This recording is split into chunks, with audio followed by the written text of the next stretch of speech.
Hi, if you are tired of saying "sorry, I don't understand" all the time, we are going to explore today better ways to clarify information.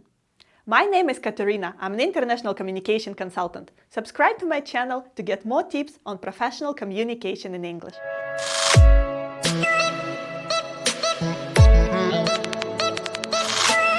It looks obvious that clarifying information is essential because you will pay a high price later on for not checking information.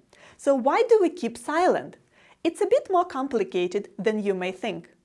For many people, clarifying can be a sign that they are not so clever because they don't know something or because they didn't listen attentively to understand from the first time.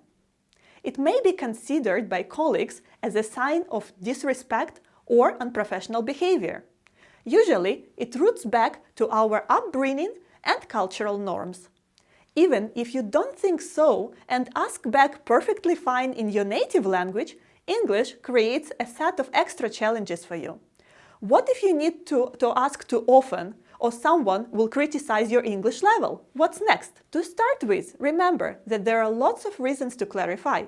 For example, when you're out of context or you need more information. So in many cases, it's not directly connected with foreign language.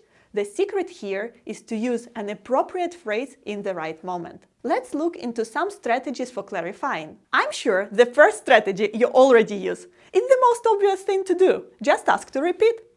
You may start by explaining the reason why people need to repeat, like "sorry, I didn't catch it," or "there was something with the sound" if it's online call, and then ask to repeat. "Could you repeat, please?" "Can you say it one more time, please?" Or "Could you please speak more slowly or a bit louder?" Your next option is asking to paraphrase. "Could you say it in other words, please?" "May I ask you to paraphrase it?"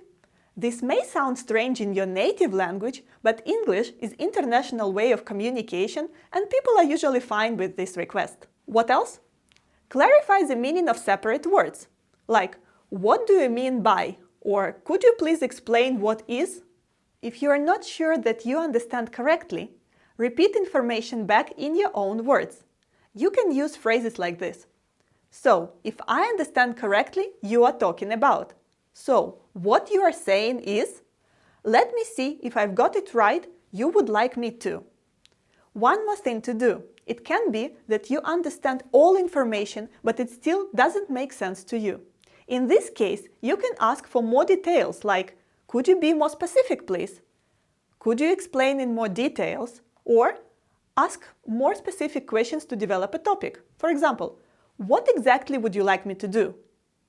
Sometimes we are too quick to make conclusions, but it's a good idea to check. For example, you hear that educational budget will be decreased this year. So instead of thinking, "So we'll have to cancel our workshop next month," it's better if you ask something like, "So, does it mean that we need to cancel our workshop next month?" When we don't understand how to do the task, we may feel uncomfortable to ask directly. So, you can say something like, "The previous time I had a similar task, I did it this way. Should I do the same this time?" Or, "Could you please put it into email for me so I can revise it one more time later on?" If some information makes you angry or disappointed, clarify with additional questions before you start shouting. Ask something like, "Are you considering any other options? Is it really important to do it at this stage? How will it influence my annual bonus?" It's possible that the answer will be better than you expect. When we are in business conversation in English, we often set ourselves a goal to look as perfect as possible, not to lose face. But if you change it to something like, "I will do my best to exchange information as clear as possible," you may make much more grammar mistakes. You may even get to some uncomfortable situations, but your business partners will still appreciate it, because when everyone is on the same page, job is done much quicker. Subscribe to my channel, follow me on Facebook. Thank you. See you.